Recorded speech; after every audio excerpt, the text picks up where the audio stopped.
Hi there, it's me Audrina again, and as part of my Music in My Writing interview series over on my Facebook page called Audrina's Place, I'm lucky enough to feature this week the wonderful Jessie Cahalin. Hope I pronounced her surname right. And she sent me a little excerpt to read out of her book called You Can't Go It Alone. So sit back, relax and enjoy as you dive into the bit of a book by Jessie. It's November 1972. On the morning of the audition, Pearl's slight frame filled the room as she crashed around the kitchen. "You won't drive me to the audition, so I'm going on the bus," she hissed. Her eyes shone with determination. Jim did not glance up for his newspaper. "Don't be stupid," he mumbled. Barren winter landscape always made Pearl want to flee. He hoped Pearl would change her mind. "I meant it, Jim. Don't stop me going." Jim muttered, "I love your singing, but I don't think these people are genuine. Don't go. Let's send demos to other record companies." Jim opened his paper again and took a sip of his tea. He wanted Pearl to be happy, but he knew the audition was bad news. If he even looked at her, she would persuade him to go. He had to be strong to protect her from disappointment. Pearl snatched the newspaper from Jim.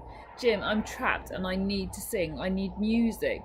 Please come with me to the audition. I can't ignore an opportunity." Her voice faded. Jim stood up to collect his sandwiches from the kitchen counter and refused to make eye contact with Pearl. "Why can't you be content? We've got a good life, the two of us. You can sing any time you want." He glanced at Pearl and swallowed a mouthful of the bacon sandwich. It was stuck in his throat. After a cough, he declared, "I'll ask Maria if you can sing in the cafe again.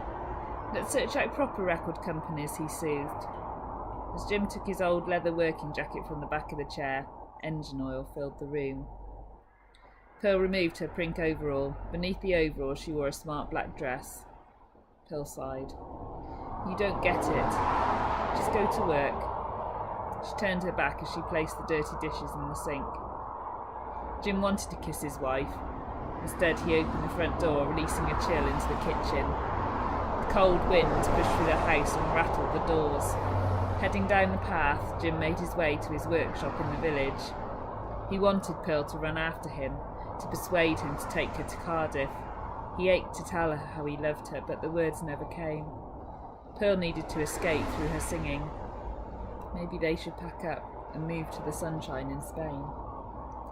Later that day, Jim and his apprentice Bill were outside having a tea break when Pearl walked past the workshop to the bus stop. Dressed in a tailored red coat, Pearl strolled past.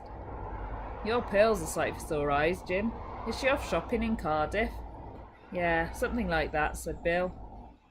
Jim lit his cigarette. As he gestured to Pearl in the distance, Bill said, "You should have gone with her. I could have looked after the garage. She looks disappointed."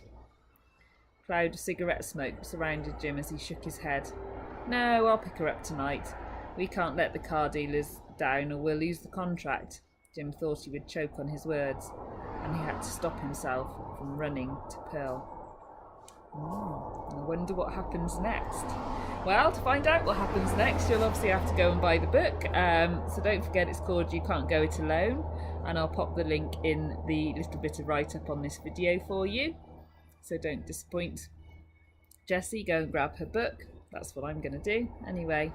And Jessie said, "Why is this her favourite?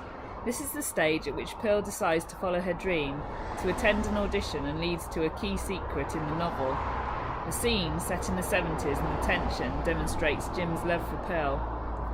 Jim is a victim of the 70s and his upbringing and cannot express his feelings. Would Pearl have listened if he had explained how he felt? Jim inhabits the masculine world of car mechanic in the 70s and wrestles with his innate sensitivity." And I really think he did. So, as I said, if you want to read more of this story, you can grab it now on Amazon. And if you want to read more of Jess's interview over on my Facebook page, then feel free to find us all there. Anyway, take care, and I shall see you again soon. So, bye for now.